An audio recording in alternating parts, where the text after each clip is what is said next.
All right, for sure, for sure. Yeah, yeah, yeah. For sure. Now I got my guy Dub C in the building. I don't know what hat he wearing today, because the man wear many hats, you know what I'm saying? But I know him from back in the day as Dub C. I'm quite sure he done elevated to other statuses and titles at this particular point. And I want to welcome you to my platform, you know what I'm saying? Real Members Only TV. And before I get a mic to you, I just want to give you a brief description of what my channel is. My channel is just basically a channel for all the OGs kind of to come and document their history, you know what I'm saying? Talk about some of their stories, their upbringings, you know what I'm saying? Just a platform for the OGs to come do their thing, because we got a lot of things for the youngsters going on out there. So therefore I feel, you know what I'm saying, we need this type of platform where brothers can come and, you know what I'm saying, give up some history, you know what I'm saying, give up some knowledge, give up some guidance, give up some wisdom, and we kick the bobos and, you know what I'm saying, throw a few shenanigans here and there, you know what I'm saying? We do what we do, you know what I'm saying, because we from that community. But at the beginning of the day and the end of the day, we want to leave some type of, you know what I'm saying, historical trail for our peoples to come back and tap into, you know what I'm talking about? That's what's So up. That's so what's so up. back to you. Let them know who you is, you know what I'm saying, and where you from. Well, right now, my name, I go by the name Mr. Dubceez. Right now, I'm in Green Bay, Wisconsin. That's where I reside. I came to Green Bay in 2000. What was it?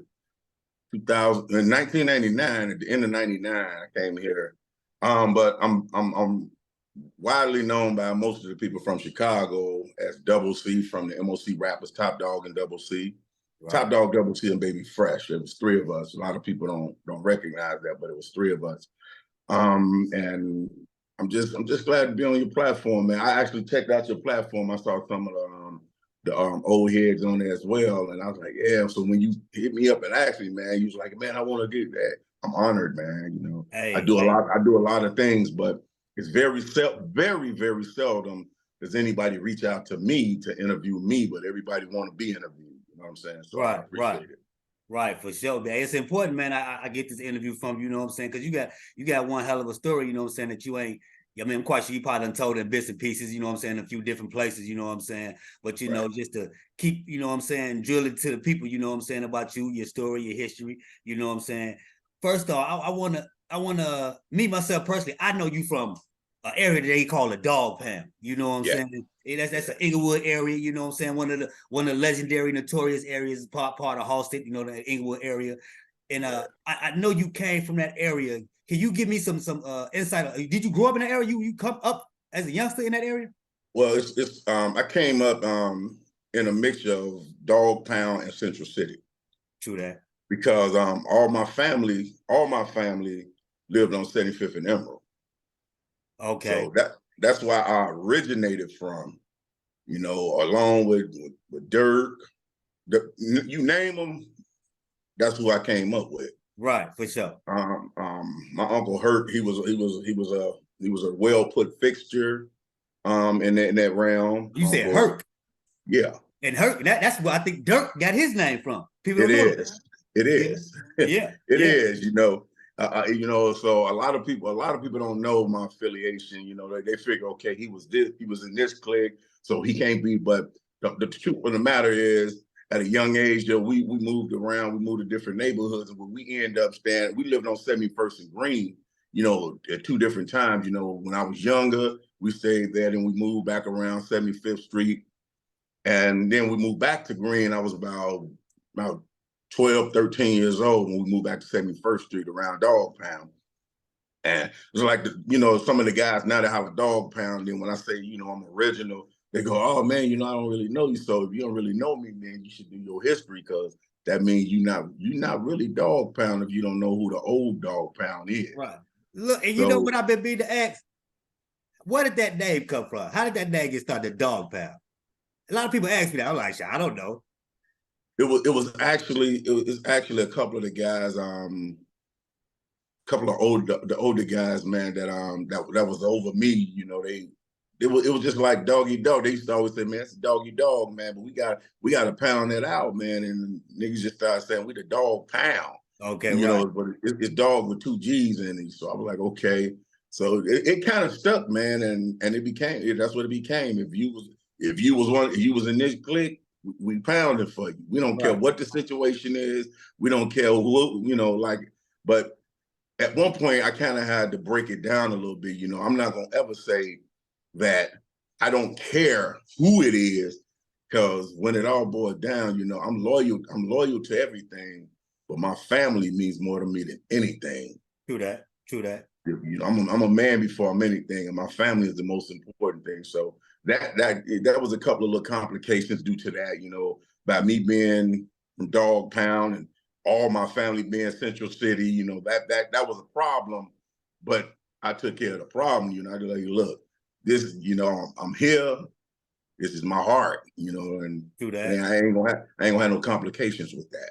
Right. True that. True that. So yeah. So what high school you went to?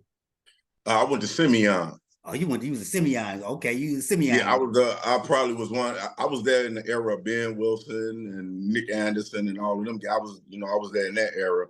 I'm one of the only guys that rode in with that star down there.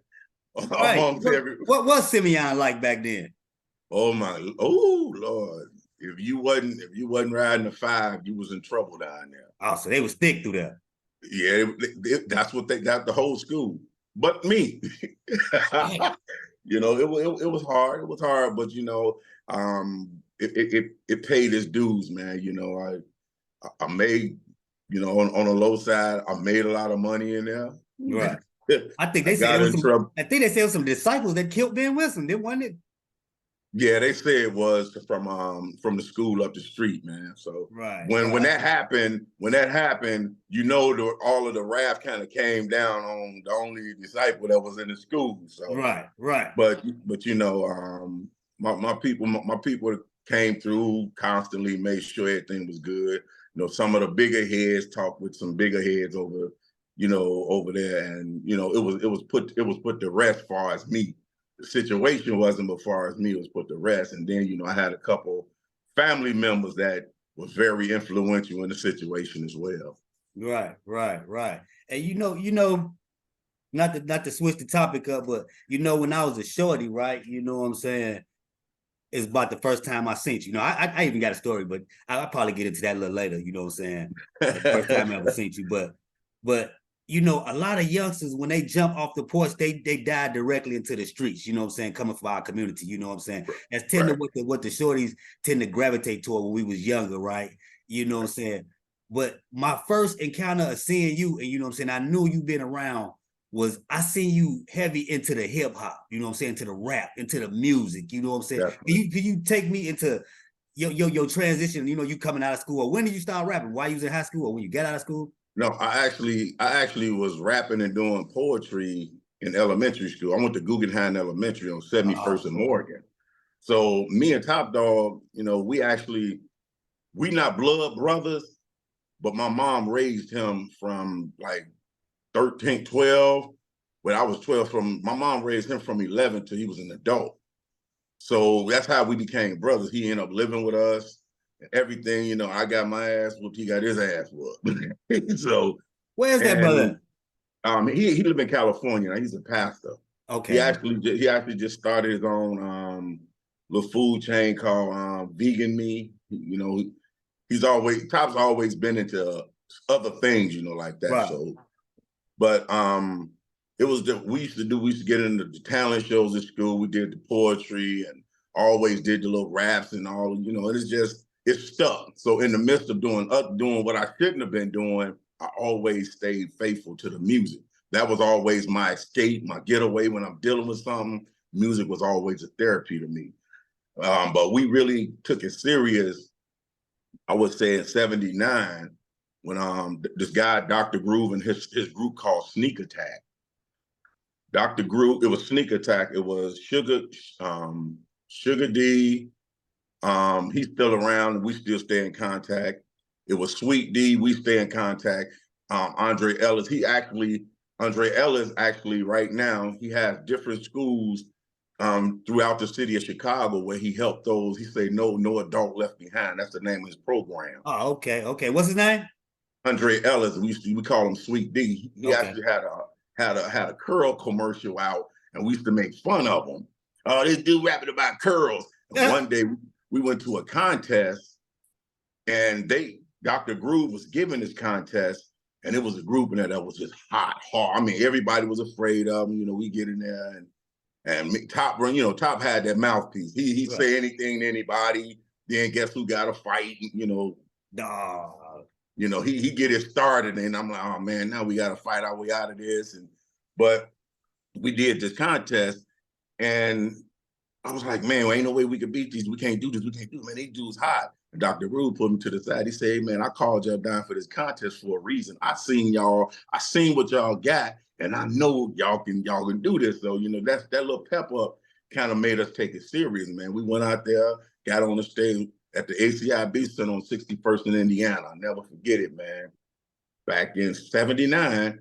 And we turned the house upside down. Even the people, the guys that we was afraid of was like rocking. They was like, man, these dudes is weird, but it's rocking. Because we always had Top always came up with a gimmick, man. That was his thing. But so we started taking music serious, then Crush Groove popped up. True that. We watching Crush Groove gave us that extra push, like, all right, man, we done with beating on pots and pans on the back porch.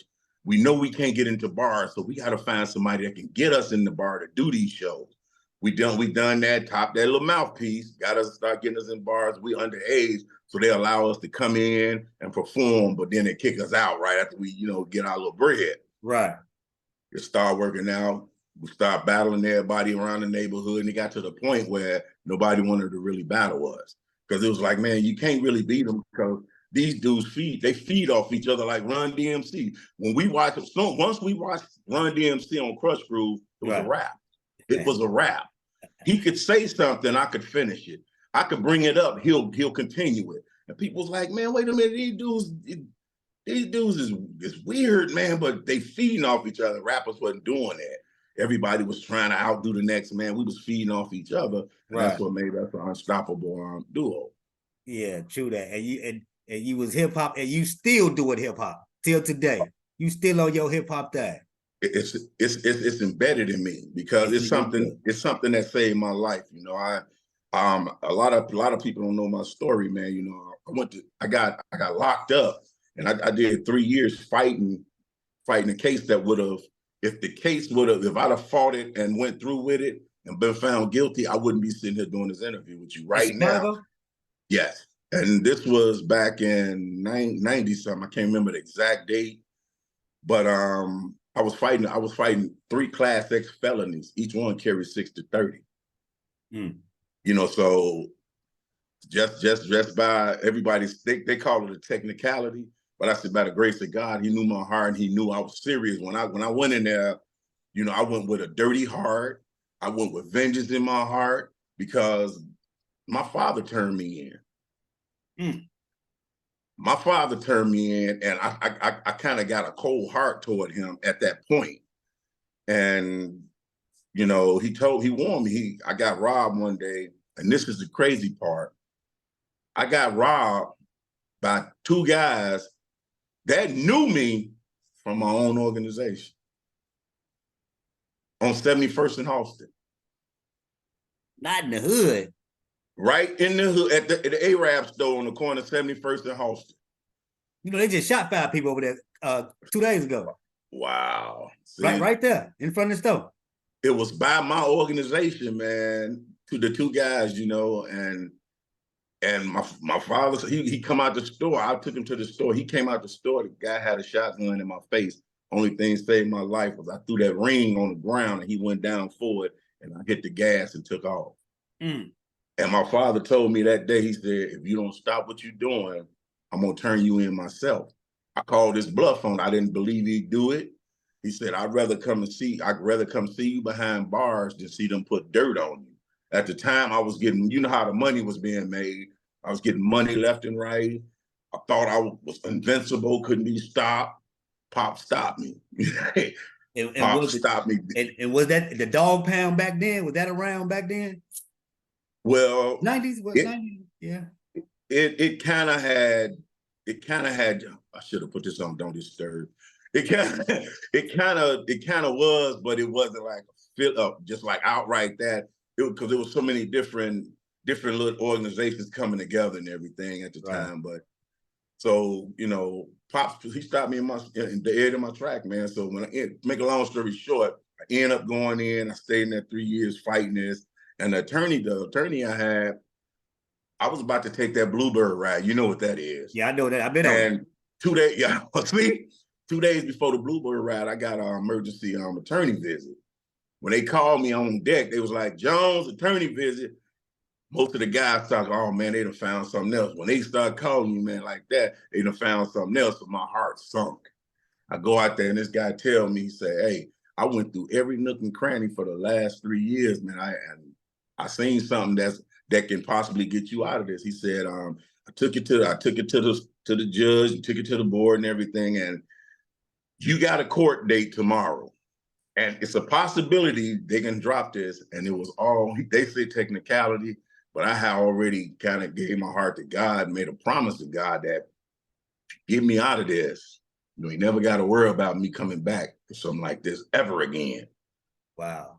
And, you know, my dad was getting sick, and all I wanted to really do after talking to a couple of the older guys in there and realize how stupid I was for having hatred toward him. Because one of the old guys said, you're a damn fool, man. I wish somebody would have done that to me. I wouldn't be in here for life. He said, I'm going to die in here. He said, your father showed you hard love. The hardest thing to do is put your child in prison. Right. But he saved your life. When he said that, man, I broke down like a little girl, started crying. I didn't care who was looking. I was hurt because he shook me with, damn, my daddy loved me that much that he put me in prison instead of letting me get killed, you know. And I thought about it, and I knew he was sick, and I wanted to see him, man. So I just started praying, God, get me out of it. The fact that that's when the cops was sticking up drug dealers. They was robbing, you know, taking their stuff, splitting their money. Batman and Robin, you know the names. Yeah, I know that name. Yeah. Split my money up in front of me and guns and stuff. They was doing so much they never read me my rights. And that one little thing sent me home. Yeah. I was facing 3 Class X felonies, 6 to 30 each. That's powerful there. That's a real powerful story right there. And that's your testimony. You gotta, yeah, you definitely grew on that one. I see it all in you, you know what I mean? And I appreciate you for sharing that story. And not to fast forward it, but to fast forward you to doing award shows. You know, I've been seeing that for some years, you know what I'm saying? Like, how did that start? What's that about? Tell me a little bit about that. Well, you know, the award show, I started that here in Green Bay, Wisconsin. Actually, I'm getting ready to do the 14th annual this year. This is the 14th year. So 14 years ago, I decided, I'm like, man, you know, when I was coming up, a lot of people didn't show the rappers the appreciation that they should have gotten. True that. But that was rappers like JMD. Yeah. I never show hatred toward any artist. I give them their props. When you deserve it, you deserve it. True that. JMD. At the time, Ice Cold. Right now, he go by the name Black Ice. He's the poet king. But at the time, he was Ice Cold Ultimate Warrior. When it came to hip hop, this dude was like a performer, like Big Daddy Kane. Had his dancers, the whole works. Yeah. That was artists like D.A. Smart. Yeah. And Money T. A lot of different artists that wasn't being acknowledged. Right along with Top and myself, the way we should have been. The older guys. Casper, he doing the one did a Cha-Cha Slide. He was actually a rapper. A lot of people didn't give a lot of the rappers they flowers until they start passing away. 3D, all of these guys that I came up with. I got two names. I got two names. I wonder if you knew. Pinkhouse and Cool Rock Steady. Pinkhouse, he was the one that started getting me in Top to perform. He would call us when the Jazzy Jeff and the Fresh Prince come to KKC, we got to play ball with them. Then we got to open up at the Airy Crown for them because of Pinkhouse. He opened a lot of doors for me and Top and a lot of other rappers. And you say Cool Rock Steady, him and Top was like class heads all the time because they was both stubborn. They both wanted to be that top guy. But I have mad respect for Cool Rock Steady, man. He rest in peace. Him and his guys, Sinbad the Slayer, we battled them a few times. They beat us, we beat them. It was never we the greatest because we both kept we would beat each other off and on. So it became a mutual thing. So, you know, it was no ill feelings with him. He was one of the greats too, you know. But it's just a lot of things, man. But I just decided that sitting around seeing all the artists here in Green Bay and watching all of the different rappers all over, and I started telling the young guys, you know, everybody's not gonna walk across that BET stage. Right. Everybody's not gonna go to BET. You're not gonna get awards from BET, but you need to start appreciating each other right now. So what I took it upon myself, came out of my own pocket, and I paid for trophies, and I paid for the little site to set it up where I can put it out there and they can vote. And all of a sudden, it went from just rappers in Green Bay names being there to rappers from Kentucky, rappers from Illinois, rappers from Michigan, just all kind of. Hold on. I hit that button to turn. All right. Oh, yeah, hit yeah, that button. yeah. Well, yeah, man. You got a lot of history, man. You got a whole bunch. I know you can't even cram it all in one setting. You know what I'm saying? That war show thing, that is a truly powerful thing, man. I mean, you still doing it or? Yeah, this August the 19th is the 14th annual Dubceez Awards show. And this year I'm doing it different. I'm not voting on it, you know, I'm not voting for artists everywhere. I'm actually honoring some of the old heads in the game that I feel never got their recognition. Right. So I reached out to them, like, hey, you know, I'm honoring you this year, I'm honoring you to blah, blah, blah, you know, be here. And that's how it is, you know. And a lot of people used to say, man, you never picked me. And they don't realize that I wasn't picking the winners. It was my event, but I won't pick the winners. Your fans pick them. Right. So if you got issues and you would not being picked, you need to step your game up and get up with your fans. Right. But this year, I'm picking who I want to honor, because a lot of times I would say there's a lot of people that won that shouldn't have, because they didn't really earn it. But they fans voted for them. So, you know, they got out and did the footwork. Right. It's a different type of politics when it comes to that thing, man. Yeah. You know, and yeah. I'm definitely tap in with you that, man, because I like that idea. That's a real powerful idea. So I'm definitely want to be a part of too. But look, it's something else I want to get into, you know, and I don't know if you really want to talk about it. You know what I'm saying? Because it's a touchy subject. You know what I'm saying? It's a real person, but you know, I know the world want to know. You know what I'm saying? And I know you might want to, you know what I'm saying, touch on a few issues with it. Didn't you know Zach TV? Of course I knew Zach. Zach was my first. Zach made me an uncle. Right. That was my first. That was out of my siblings. That was, you know, that was the first nephew. Right. What can you tell me about Zach? What can you know, when Zach was born, you know, my older sister, Zach went everywhere with me. A lot of people thought he was my baby because I had him a lot. Right. You know, he was a little fat, cuddly black baby. He looked like he could have been mine, but it was my nephew. Right. So he was around me a lot, man. And everything that Zach stood for, even growing up, you know, most kids got issues where you gotta scold them. Zach always been kind of different. He was different from the jump. You know, he was just that energetic, always ready to go do, always want to help somebody, always. And sometimes you know, we had to tell him, you can't help everybody. But I got the same problem, so I understood where it came from. A lot of times people say, hey, Dub, you can't help everybody. And in my head, I go, yes, I can. And that was the same driving attitude that Zach had, man. So maybe he rest in peace. Where do you think he get that vision from to pick up that camera and do what he did? Because he started that trend doing what he doing and how he did it. You know what I'm saying? He said a whole trend, you know what I'm saying? Ain't nobody been able to take off like that again. You know what I'm saying? What do you think he got that vision from to do that? Inspire him to pick up that camera like that? You know what? Zach, he left Chicago at a young age, came to Green Bay. He stayed up here with my sister.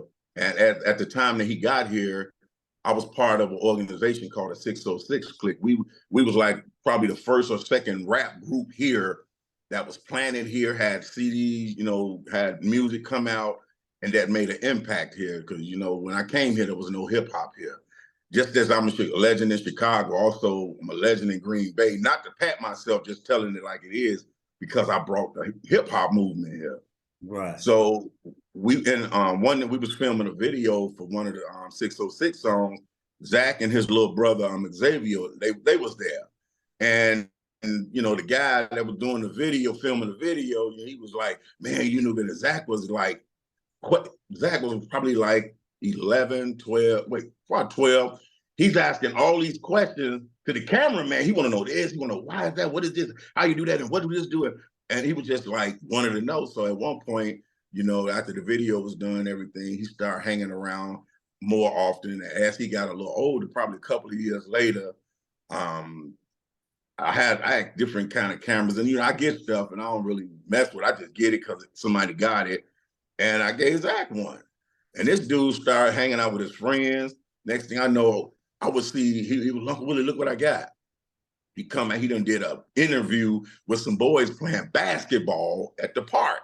Right. Just a regular game. He go interview them. He do shots with each one of them. And then he started learning to edit. And I'm like, man, this still gonna be something. But I didn't think much of it. All of a sudden, Zach took it serious, man. He got him a little job. He bought the real equipment piece by piece. Then I noticed, I said, he's like, man, so this guy finna pay me to do an interview with him. Oh, okay, that's cool. Then it starts just growing, man. Zach TV started blowing up. And a lot of people don't know, Chief Keef's first interview before he got famous was on Zach TV. Zach did a lot of people's first interviews, I think. Lil Durk's interview, Zach TV. Yeah. Yeah, Zach he started that trend, man. And the people responsible for his murder still ain't nobody been picked up or caught. I didn't seen a few snippets, but yeah, it's still it's a street thing. You know what it is. Right. But a lot of people don't realize, like, they try to get FBG and Zach to go, not like FBG and Zach went to school together. People didn't know that. I didn't know that. Back when Zach was little, he went before he came. His mom stayed over there on St. Lawrence. Right. And I used to go over there, and she would say, "You got to be careful over here because these boys over here do da da da da." FBG them was young, but the neighborhood was still kind of the same. Right. So I would slide in there, and slide up out of there because I didn't. A lot of people at the time, I was known for my affiliation, so I just didn't want my sister and them to deal with situations because of me. Right. But Zach and FBG Duck, they went to school together. That's why if you listen to that Chicago Legend video, when he talk about Zach, he says, see, they don't know I knew you way before the videos and all that. They went to school together. They was buddies. True that. Yeah. Yeah, that's crazy. That's crazy, that man. Rest in peace to that man. True legend, Zach, man. Yeah. But look, the music scene. How you feel about the Chicago music scene today?